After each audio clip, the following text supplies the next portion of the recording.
Una tayo natutuwa na nangyari na finally yung pinagkakaantay-antay ng mga pamilya ng biktima. No? Ito na yung isang napakalaking hakbang tungo sa hustisya.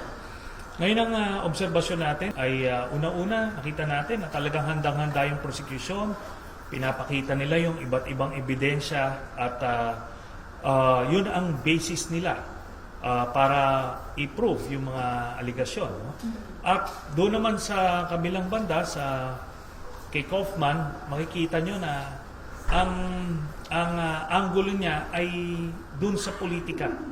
So, ang emotions, ang gusto niyang kalabitin, ang audience niya, yung mga Duterte followers.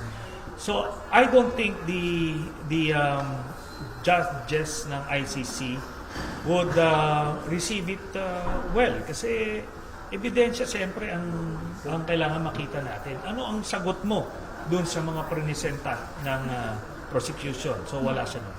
I am 100% sure na kompleto yung kanilang evidence. Bakit? Kasi ang polisiya ng ICC prosecution ay magpa-file lang sila ng application for warrant of arrest pagka nakamit na nila yung threshold ng certainty of conviction.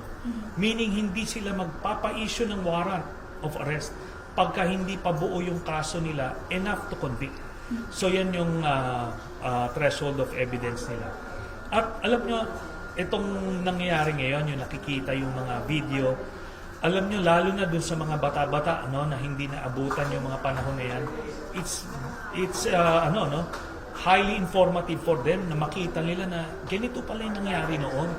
Well, yun, doon sa mga nadadala lang, doon sa mga kwento-kwento about the myth of Duterte, ito, maliwanag na iba yung pagkakilala niya doon sa tao at iba yung nakita natin.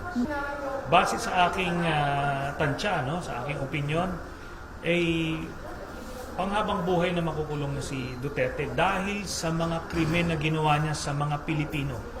Naging presidente siya ng Pilipinas, pinagkatiwalaan siya ng Pilipino para iangat niya yung buhay ng mga kababayan natin. Yung mga masasamang tao dapat kinulong niya. Yung mga addict dapat nirehab para magkaroon ng panibagong buhay.